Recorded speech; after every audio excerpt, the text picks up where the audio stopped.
front of the Putnam History Museum. This was once the home of the West Point Foundry Preserve, where the Industrial Revolution began, right here in Putnam County.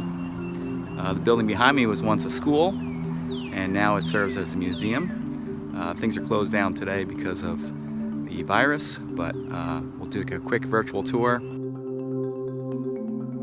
Right, I'm here at the source of the Industrial Revolution here. 200 years ago, the Industrial Revolution was powered by water, and the water would come down the stream, and we're at a higher elevation, so it would drop off, and then they would use that power to turn the wheels, which we'll see down at the factory. Now, here's another look at the fall. All right, we're heading down the trail. That'll take us to Battery Pond. Looks like a swamp, but back then this was called Battery Pond, and water was diverted into this pond here to store the power necessary to power the wheel, which is located down below. So just like your cell phone, you needed to keep some storage power when you need it, and this pond is going to serve the same purpose 200 years ago to power the West Point Foundry.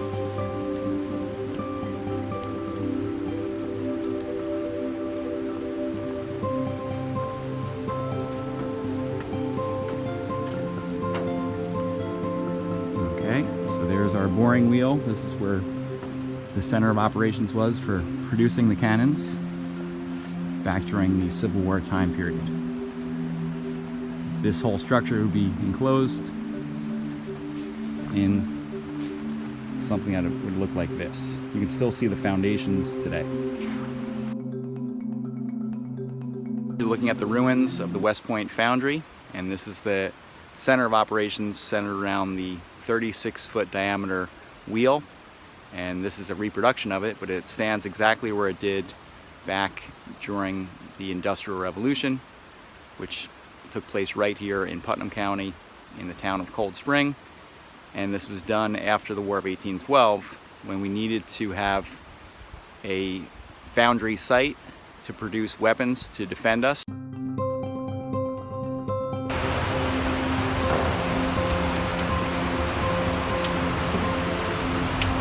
Here at the administrative building.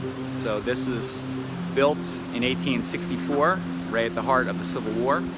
And this is where the owners and the managers would be doing their administrative work, and it's a very impressive structure. You'll notice the cupola on the top.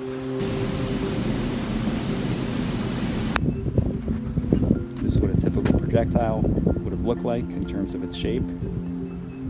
And the size could weigh up to 300 pounds for some of these projectiles. All right, I'm here at the site of the testing platform. So the finished products were taken down to the river, and from this station, before they were sent out, they would fire and see if everything was up to their standards.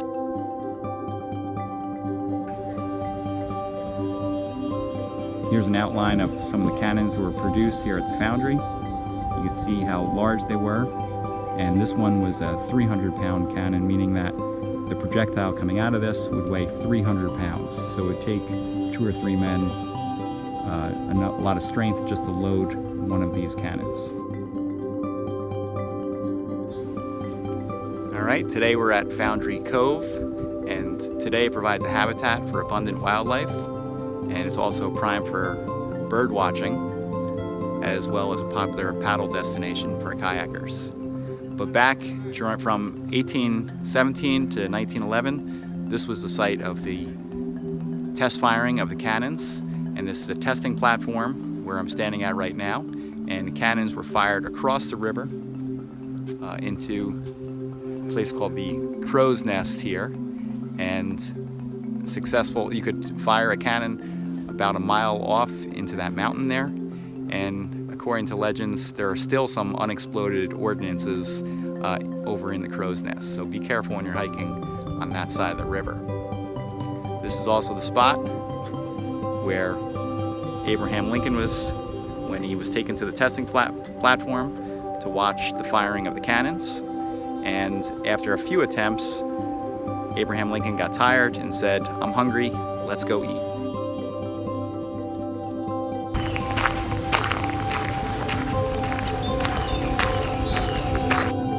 All right, class, we're right now at a chapel that was built for all the Irish immigrants that were coming into Cold Spring to work at the foundry. And Kimball, the owner, decided to build a chapel for the Irish, which were predominantly Catholic, and this became their house of worship for many years, built in 1833. Let's go this way.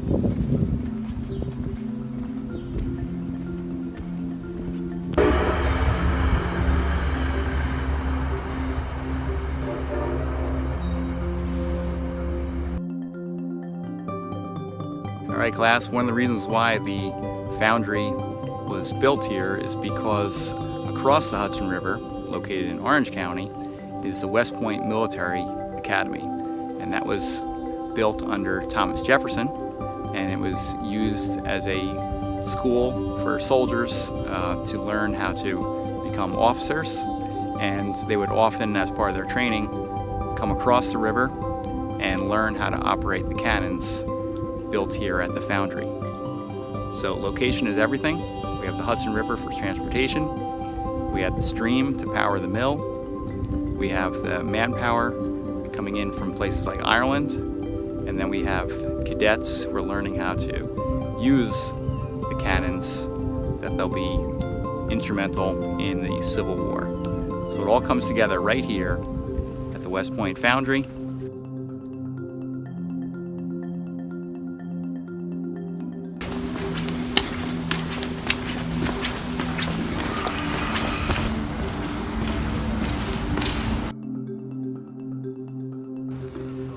All right, class, here we are at the Foundry Dock, and this is the finished product here that was made at the foundry, and it's called the Parrott Cannon, not after the bird, but after Robert Parrott, who was an engineer and designed a cannon that had a rifling effect to spin the projectile for a lot farther and a lot more accurate than anything that ever happened before.